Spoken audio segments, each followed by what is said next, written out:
Hey guys, hi, welcome to the next question of IBO 2013 paper. Now this question is about enzymes, so let's first read and then we'll scale up. The sensitivity of an enzyme for different inhibitors is assessed. The rate of product formation was measured at different concentrations of substrate with 10 nanomolar enzyme. Remember this is important information. The initial velocity Vi at T0 was calculated and plotted as a function of the substrate concentration in the absence or presence of two different inhibitors. Okay, so on the x-axis, what do we have? We have the substrate concentration. Now, you know already that velocity depends upon a constant and it also depends upon the concentration of the substrate. Okay, so at each time when the substrate concentration was different, the initial velocity was also different.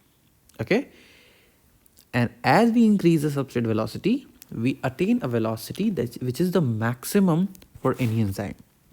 That is called as Vmax. Now let me try to plot. Okay, not a successful plot, was it? So this is the Vmax of the uninhibited enzyme. Around this is the Vmax for the inhibitor 1 enzyme, and around this is the Vmax for the inhibitor 2 enzyme. Now we can clearly see here that the difference is not much, but in this case the difference is very much significant, we can say. Let's say this is significant. Okay, let's get the questions now. In the absence of any inhibitor, the Km, the Michaelis mentioned constant of the enzyme is 0.15 micromolar. What is Km? So, Km is the concentration. So, it is the concentration of substrate. It's the concentration of substrate at which V is equal to Vmax by 2. So when the velocity is Vmax by 2.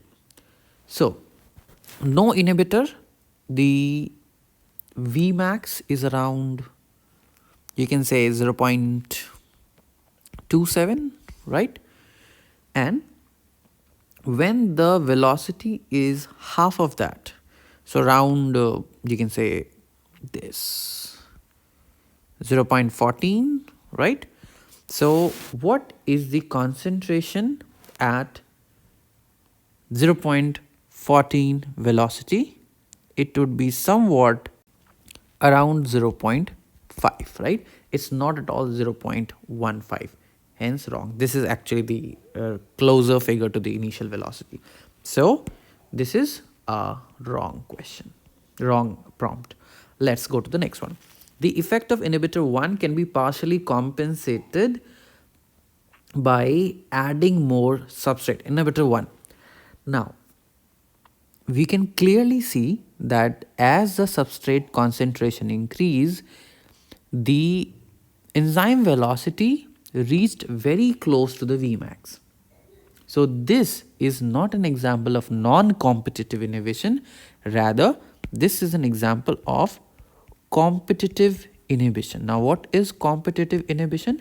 Competitive inhibition is when both the substrate and the inhibitor have similar shape and they compete for the same binding site in the enzyme. Okay, so this is competitive inhibition, and we can clearly see that the Vmax has not changed.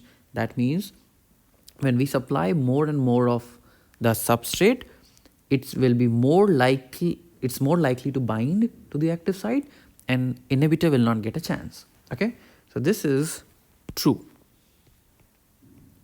Okay, next, inhibitor 2 reduces the Vmax of the enzyme. We can clearly see inhibitor 2, the red line, it has reduced the Vmax. So this is an example of non-competitive inhibition. Now Let's go down to the, wait, so this reduces the Vmax, so that is true. Okay, last question. The turnover number, maximum number of molecules processed per second by one enzyme under inhibition of inhibitor 2 is about 10 to the power, 10 to 20 per second. So what are they asking? They are asking if you're familiar with the concept of kcat. Now what is kcat? Kcat is calculated as Vmax by the concentration of the enzyme. Now we are talking about the turnover number for inhibitor 2. For inhibitor 2, we have the Vmax as somewhat 0.13, 0.4. So you can, let's say, 0.14, and E is here 10 nanomolar. Remember, 0.14 was Vmax, sorry, kcat here is in micromoles, right? So there's a difference in the orders, right? So 10 to the power minus 9. Now if you do the thing, so when 9 goes upwards, it forms plus 9. So 0.14 becomes 0.014 because we are dividing by 10 times 10 to the power minus 6 plus 9 becomes 3, that is 14, right? So the question suggested it's between 10 to 20, and that's correct. It's around 14, so that's correct. Okay, so this question was fairly easy, not bad. Okay, guys, do check out the book that's NCERT mapped. It's filled with diagrams and flowcharts. It can help you ace your preparation really easy.